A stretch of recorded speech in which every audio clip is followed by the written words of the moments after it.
He wanted the bottom bunk, and I really wasn't giving it. He was already asleep, had all his stuff laid out, and the guy was just standing there. Basically, like, get up.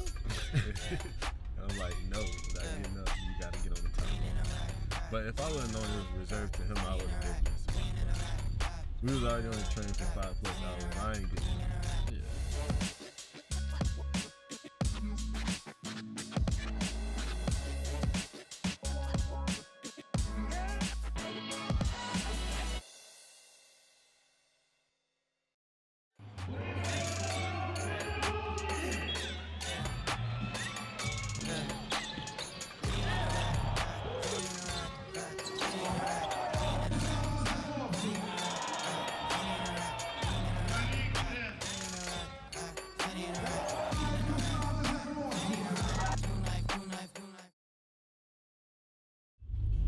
What's your experience so far, like in the Ukraine? It's your first time overseas, right? Or have you been before? Actually, when I played at TCU, we went to a tournament in Puerto Rico. But on my own, yeah, this is my first experience. Staying away from home this long is crazy. I talk about going home almost every day. Always. And I really mean it. But it's a dope feeling to be out here in Ukraine. Like, not every day will, you know, most people get the opportunity to come out to a different country and play basketball, so and get paid for it. So I like it. I was talking about that with Kendall earlier about people who want to travel and see the world. They gotta save money and then pay and plan and book and do all that. And playing ball overseas in another country, you get to see a whole new world and get paid to do it. Facts.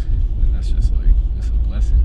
Right, especially like just meeting new people and they're like trying to teach me the language. It's very hard, but it's dope. Like, cause like I said, not too many people from my neighborhood get this experience, and it's just dope.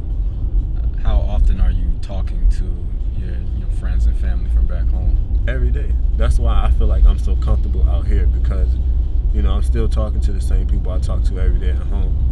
And, they tell me I'm not missing much at home, you know what I'm saying? So just enjoy the time out here while I can, because, every day, you never know what can happen. So just live day by day. And they keep me comfortable.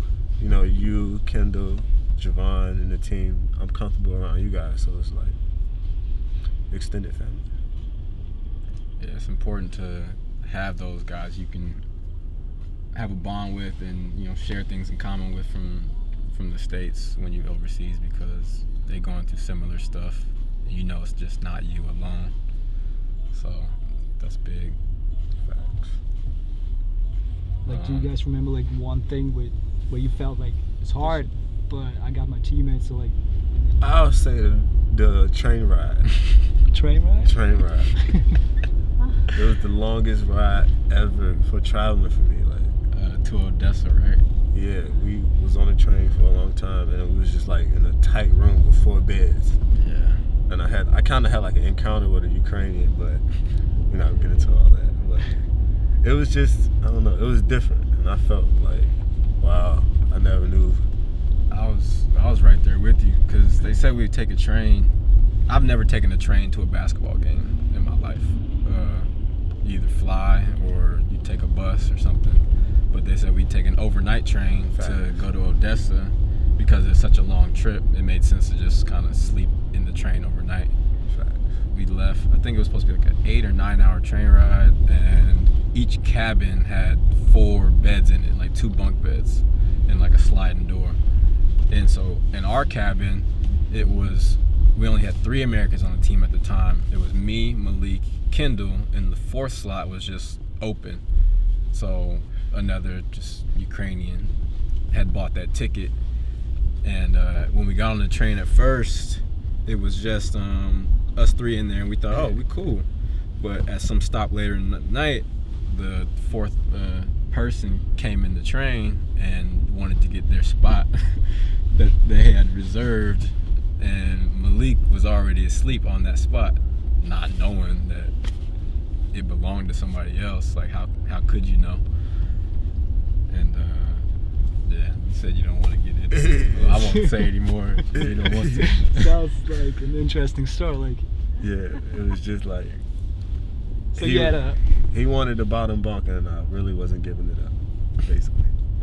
He was already asleep, had all his stuff laid out, and the guy was just standing there like. Basically, like, get up. And I'm like, no, without getting up, you got to get on the top bunk. But if I would have known it was reserved to him, I would have given him this spot. But we was already on the train for 5+ hours. I ain't getting up. Yeah, waking up out your sleep to move from one spot in a small room to another spot in a small room shouldn't even make that much of a difference. Facts. But yeah, that train ride was a new experience for me too. So I can just imagine, you know, what that is for like being your first time overseas. You know, having that be an experience early on. It was crazy, but it was fun though. It was smooth. I ain't gonna say it was just like the worst trip ever. It was a smooth trip. Yeah. But it was long.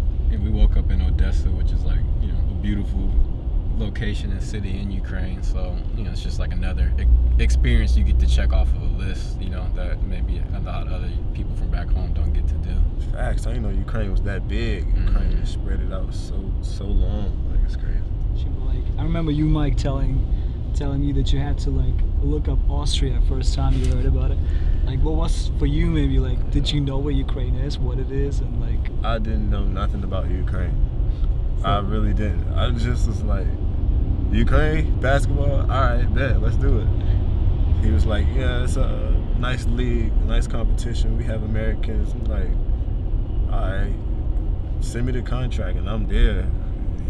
How long was it between the phone call where you heard you have an offer to play basketball in Ukraine professionally to arriving and landing in Ukraine? How long was that period? Well, Sergey called me around, I want to say September 15th. He was like, yeah, I might have a contract for you to play in a Ukrainian Superleague. And I'm like, I don't believe you. He's like, yeah, man, the team, they love your game. They love the way you play defense. And I'm like, all right, well, shoot me the contract and I'll be there. So around the next week, he sent me the contract. Like, hey, coach, send the contract tonight. We'll send you the flight also, and you'll be here within 3 days. I'm like, all right, bet. I'm packing my stuff tonight. So he sent me the contract. We signed it. The next week I was here. So it happened kind of fast. Like 10 days or something like that? No, it was actually like 2 weeks. Okay. From when I got the call. First call, yeah.